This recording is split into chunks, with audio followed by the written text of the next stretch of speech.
चलिए, जौनपुर में इन खबर से बातचीत में बताया जा रहा मैनेजिंग एडिटर विद्याशंकर तिवारी ने पूर्व सांसद धनंजय सिंह से बातचीत की है। उन्होंने क्या कुछ कहा है, चलिए आपको सुनवाते हैं। हम अपनी चुनावी यात्रा में आप पहुंचे हैं जौनपुर। देश में आम चुनाव चल रहा है और उत्तर प्रदेश में दो शख्सियतों की खासी चर्चा हो रही है। आखिरकार वो कौन सा प्लान बना, कैसे वो डिकोड होगा, और वो उसमें से एक शख्सियत है धनंजय सिंह। उन्हीं के साथ हैं हम, उन्हीं से जानेंगे कि आखिरकार ऐन मौके पर खेल कैसे हुआ था और उससे इस चुनाव में क्या फर्क पड़ रहा है। धनंजय जी, आपका बहुत बहुत स्वागत है। आपका भी स्वागत है, बहुत बहुत हमारे जिले में, घर पे। बहुत अच्छा लगा शहर को देख करके और आपसे मिल करके भी। लेकिन ये जानना चाहेंगे कि ऐन मौके, शहर हमारा बहुत प्राचीन शहर है। हाँ, कि ऐन मौके पर ऐसा क्या हुआ? आप तो कहते हैं कि नहीं, उधर से वापस ले लिया गया, और जो आम चर्चा है उसमें दोनों तरह की बातें हैं कि आपने वापस कर दिया था टिकट। ऐसा है, मैं तो चुनाव लड़ नहीं रहा था। पहली चीज, मैं कन्विक्शन में जेल में था।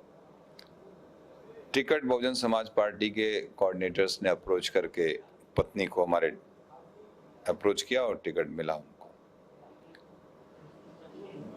उसके बाद जो है मैं जेल से छूटा, अंदर था तभी रोज चल रहा था कि आज कट जाएगा टिकट, कल कट जाएगा। तमाम जगहों पे टिकट कट रहे थे। इस तरीके का अफवाहें रोज बाजार में थी। हम छूट के आते हैं, इसीलिए 1 तारीख को नामांकन भी कर दिया गया। हम छूट के आते हैं, फिर भी रोज यही सब चलता रहा। बेसिकली देखिए, कोई बहुत आश्चर्यजनक घटना नहीं है ये। आप देखिए, इस चुनाव में बहुजन समाज पार्टी ने 20-22 टिकट दिए और काटे। जिस दिन जौनपुर का टिकट कटा, उसी दिन सेम डे बस्ती का भी टिकट कटता है। तो हम लोग देखे हैं ना, पहले हमको बहुजन समाज पार्टी ने 2014 में इसी तरीके से किया। 1 सप्ताह पहले तक हमको टिकट दे के रखा था। फिर जैसे हम आते हैं, हमको जो मेरा टिकट काट के दूसरे को दे दिया जाता है। फिर 2017 में मुझे ज्वाइन करा जाता है। हम लखनऊ में, जौनपुर भी नहीं आए हैं, 3 दिन मुझे पार्टी से निष्कासित कर दिया जाता है। ये बहुजन समाज पार्टी का अपना एक। तो ये आपकी राजनीतिक मजबूरी रही है? जो बहुजन समाज पार्टी को तो आप बहुत बेहतर तरीके से जान समझ रहे थे। कोई राजनीतिक मजबूरी नहीं रही। राजनीति में कोई चीज मजबूरी नहीं होती है, और किसी भी राजनीति की संभावनाओं को आप समाप्त नहीं कर सकते हैं। यही कांग्रेस थी जिसने इमरजेंसी में चंद्रशेखर जी को जेल भेजा था। उसी कांग्रेस ने चंद्रशेखर जी को समर्थन करके देश का प्रधानमंत्री बनाया। तो राजनीति में इसको आप वो न करिए। सवाल इस बात का था कि मुझे लगा कि अब बहुजन समाज पार्टी नए हाथ में है। आकाश जी आए थे और जिस तरीके से एग्रेसिव थे, काम कर रहे थे, मुझे लगा, जब मेरी पत्नी मुझसे डिस्कस की तो मैंने कहा, श्रीकला जी ने, तो मैंने कहा कि ठीक है, मुझे लग रहा कुछ हो सकता है बीएसपी में, अब नई पीढ़ी कुछ करेगी अच्छा। तो ये सब सोच के थोड़ा किए थे, और आपके सामने ही परिणाम सारे हैं। आकाश जी का भी आप स्थिति देख ही रहे हैं। एक्चुअली आपकी और राजा भैया की जो चर्चा हो रही है ना, सिर्फ यहीं तक थोड़े है, वो दिल्ली तक पहुंची हुई है, और मुझे लग रहा है कि हर जगह इसकी चर्चा हो रही है। तो राजा भैया का अमित शाह जी से मिलना, उसके बाद ये टिकट वापस करना, या उधर से वापस हुआ हो या इधर से हुआ हो, तो इसको कनेक्ट किया जा रहा है। हर कोई जानना चाहता है कि आखिरकार हुआ क्या था।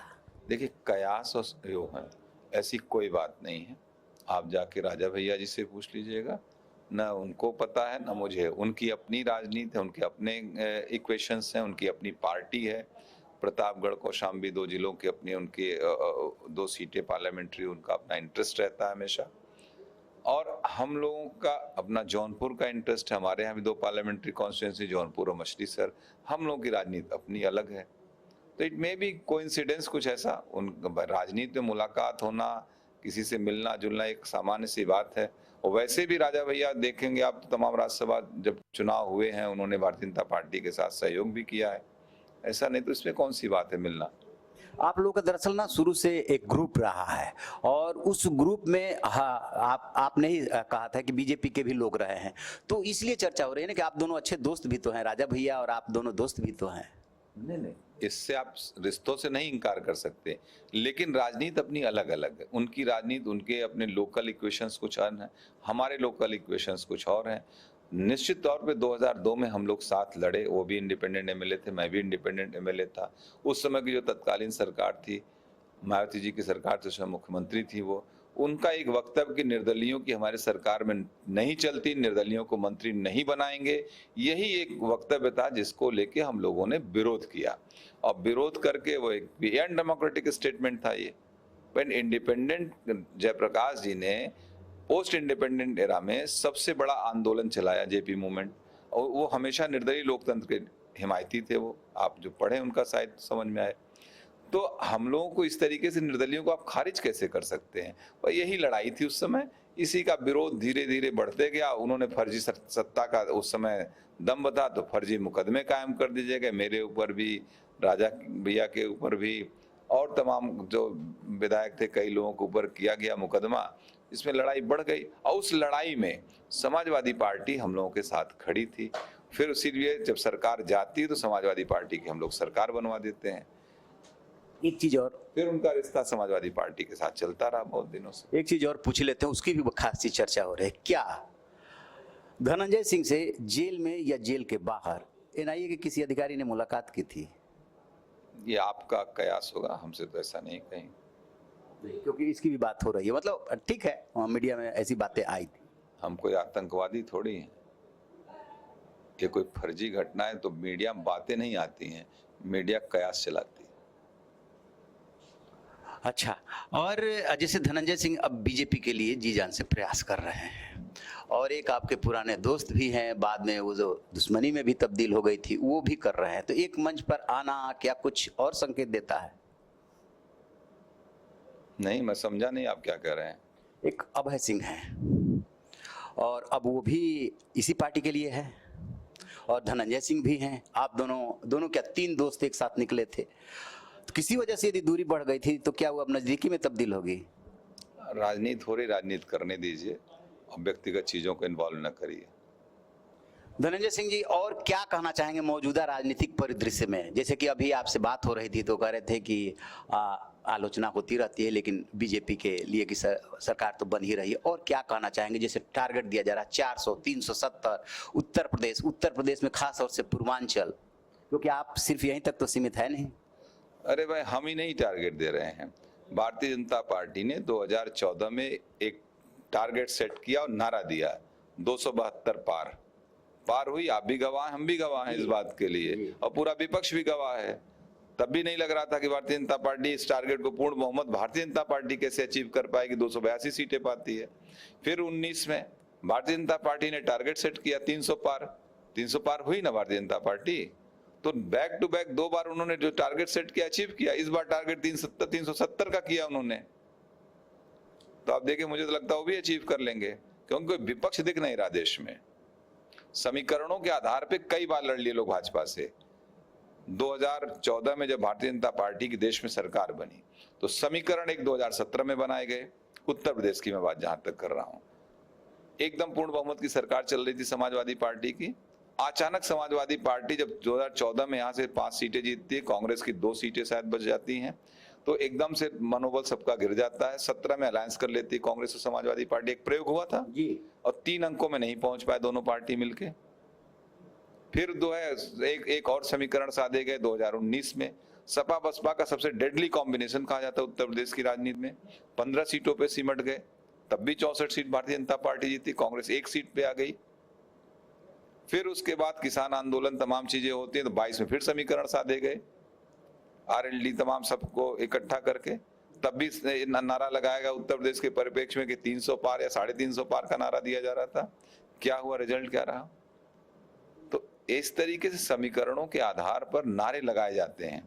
लेकिन भारतीय जनता पार्टी को जहां तक मैं पिछले देख रहा हूं 10 सालों से, ग्राउंड पे काम कर रही है, ठीक काम कर रही है, और लोगों के बीच में उसकी एक्सेस बहुत ज्यादा है, कनेक्टिविटी बहुत ज्यादा उनके वर्कर की, इसीलिए वो चुनाव जीत रहे हैं। जैसे आप आम लोगों के बीच में रहते हैं, कहीं से ये आवाज सुनाई देती है कि बेरोजगारी और महंगाई 2 ऐसी चीजें हैं जो आम लोगों से जुड़ी है और जिससे वास्तव में लोग परेशान हैं।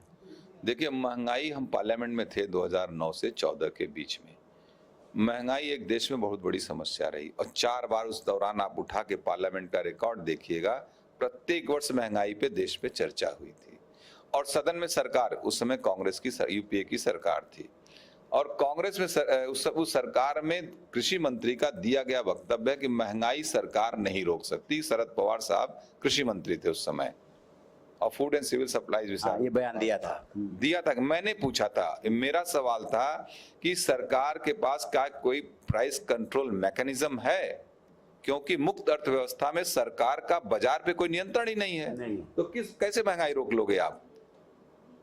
या तो जब बाजार का ही नियंत्रण सरकार पे हो गया तो सरकार का नियंत्रण तो है नहीं वहां पे, बाजार अब मनमाफी चला रही है।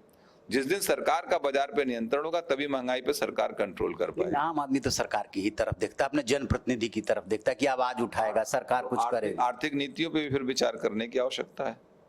रोजगार के बारे में क्या कहेंगे? नहीं, रोजगार एक बहुत बड़ा सवाल है। आज हम दुनिया की सबसे बड़ी जनसंख्या है। रोजगार एक दिन की समस्या नहीं है।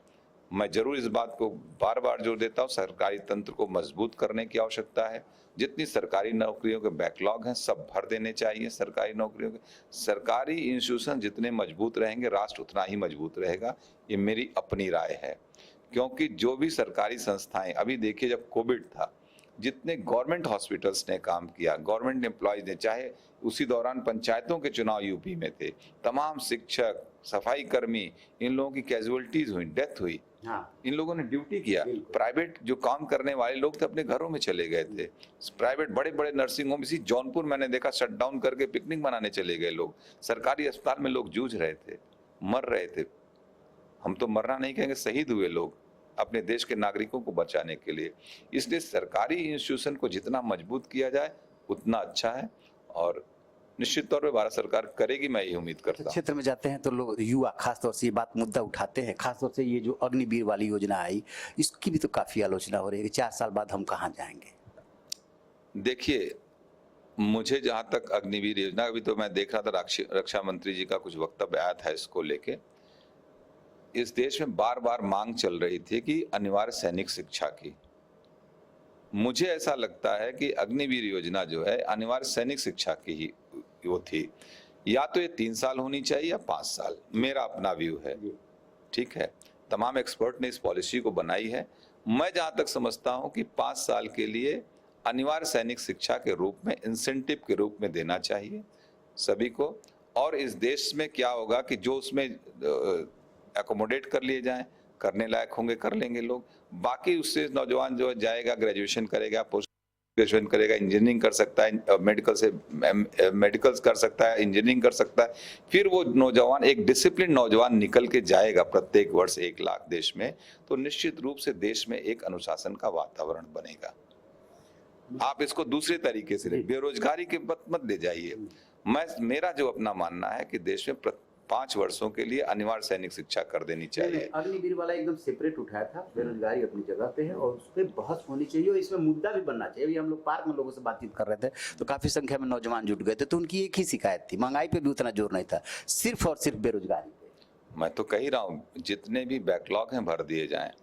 और 140 करोड़ की आबादी है, सरकारी नौकरियों से ही केवल हम वो नहीं कर पाएंगे। हमको ऐसे अवसर क्रिएट करने पड़ेंगे। इसीलिए सरकार देखिए सेल्फ हेल्प ग्रुप की तरफ काम कर रही है, लोकल इकोनॉमी पे भी काम कर रही है। 1 डिस्ट्रिक्ट 1 प्रोडक्ट पे गवर्नमेंट ऑफ इंडिया ने जो काम किया है मोदी जी की सरकार ने, तो वो इन्हीं सब चीज़ों को लेके कर रही है ताकि लोकल इकोनॉमी डेवलप हो। इतने बड़े देश में भौगोलिक, सामाजिक, हमारी बोली भाषा, तमाम विविधता इस देश में, तो इसलिए हमको क्या है कि लोकल, इसी जौनपुर में यहाँ दूसरी भाषा बोल दी जाती है, इस ब्लॉक में, पूर्वी छोर के ब्लॉक में भोजपुरी बोली जाती है लगभग। तो इतनी विविधता हमारे यहाँ है, तो हमको लोकल इकोनॉमी जरूर डेवलप करनी पड़े। और हिंदुस्तान इतने बड़े मुल्क में हमारे पास, हम लोग सौभाग्यशाली हैं, इतना अच्छा मौसम है। हमको एग्रो इकोनॉमी बेस्ड हमारी अपनी पूरी इकोनॉमी को डेवलप करने की आवश्यकता है। आज दुनिया ऑर्गेनिक फार्मिंग, हमारे यहाँ तो अपने आप ऑर्गेनिक फार्मिंग का बहुत चलन रहा। हम लोग देसी खाद से अपना उत्पत्ति करते थे। सरकार उस तरफ जितना काम करे, राज्य सरकार है, भारत देश की सरकार, उतना अच्छा होगा। और हमारे जो प्रोडक्ट पैदा होते हैं, सबसे शुद्ध खाना हमारे यहाँ अनाज पैदा होता है। दुनिया में सबसे ज्यादा डिमांड हमारे अनाज की है। तो हम अगर इसको ले जाते हैं तो हमारी एग्रो इकोनॉमी जो है भारत सस्टेन कर